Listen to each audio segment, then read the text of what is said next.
Position updates for the mispriced assets portfolio, at least what I want to talk about. If you want more, go to Substack. Groupon, Corsair, Tenable Holdings, and Bright House Financial. Groupon had a pretty much inline quarter. It charged up into the print, but it kind of digested and since has sold off. Now it's at $22.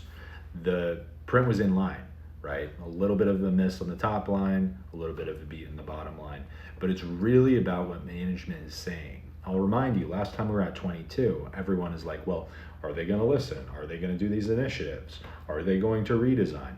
All of those are confirmed. And then management is talking about what they're going to do going forward. We didn't have that information.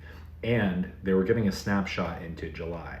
And if you read my recent Substack, you can see the web traffic in July for sequential months. But in July, it shoots up and it's higher than it was during December of last year. Meaning the redesign, as they're starting to roll it out to basically everyone, is doing outstanding things, and the paid channel, they consistently say, is working, and they're doing UGC content. So I think the market, one, there's potentially some hot money, there's potentially some shorting. Someone maybe blew out of like a 1 million share position because there wasn't much to sell there. If you're a long-term investor in Groupon, you like that. And of the sell-off, if you are at 22 and a long-term shareholder, you like that too, only if you have short-term calls or you're kind of sucking wind right now. So I think it's a buy at 22 and I'm max long Groupon. Corsair, I took some profits in the 14s, just knowing how this thing trades. It's currently at 13. They beat by so much. They raised their full year guidance halfway through the year by the midpoint $19 million. They're going to come in at, I think, at like $130 million of EBITDA. The bear case was kind of destroyed. They're saying, oh, demand's going to destroy, massive demand destruction. Nobody's going to buy anything related to computers because memory prices are so high. Even their memory packaging is doing well. They made 2 strategic acquisitions on racing gaming. One is a software, one is a hardware, pedal, all that stuff. It's a really impressive company. You listen to management on the call, they're awesome. So Corsair, maybe get to $12.50 and I'm gonna buy back what I sold. Tenable Holdings. So Tenable Holdings, I was talking about when it was like $24. Now, currently it's at $38. When I said at $24 is that it was a multi-bagger. So at $38, I'm not done. Its job's not finished. This is a really interesting story. So I don't know if you guys know Pernos Research, if you're in the financial world, kind of this alternative research, buy-side research, you might know them. They came out on Fairley's podcast. They like the stock.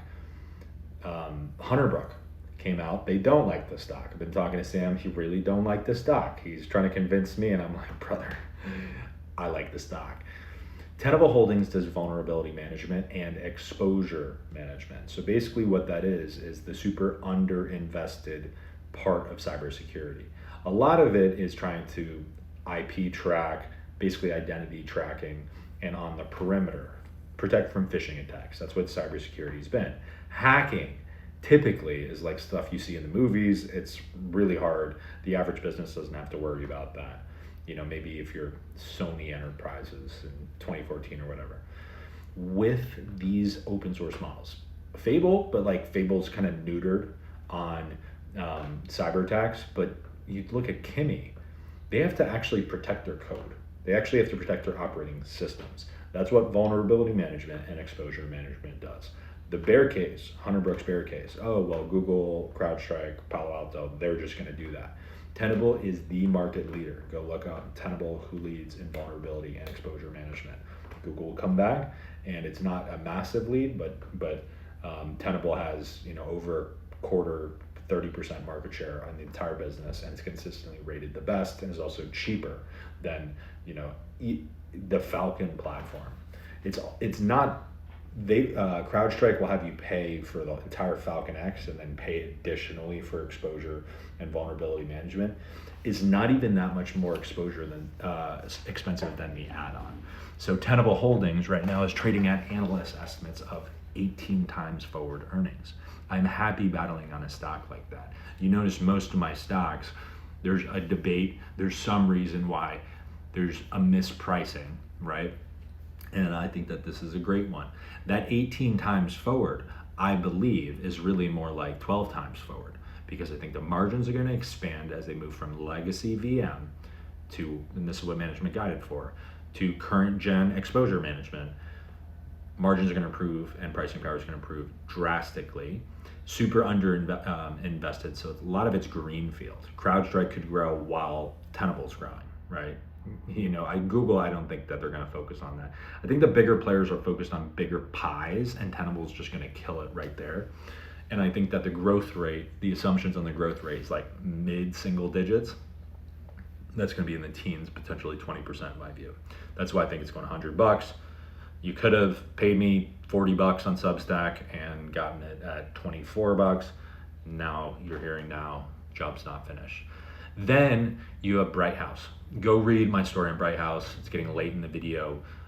It's a merger candidate. It was at $45. Someone said it was they're gonna buy it back at $70. You should see who that someone is. It's the same Guggenheim insurance mafia, and it's trading at $60. So the market's already pricing in, oh, deal might not go through. I go through, kind of basically read through the lines exactly why it won't go through. And I think it's a short. I think that company's a disaster. Throw in a little bit of Stepstone, the sell side analyst. If you see what I've talked about on Stepstone, I covered 80% yesterday because I was just feeling something. And of course, they all raised their price targets because they're modeling out exits like SpaceX out into infinity. Sell side is so dumb. Anyway, if you would like buy side research, go to Substack, Mispriced Assets. We are in the top 50 of publications on there in finance, the most competitive category, thousands of paid subs. If you want all the research, I hope you become one.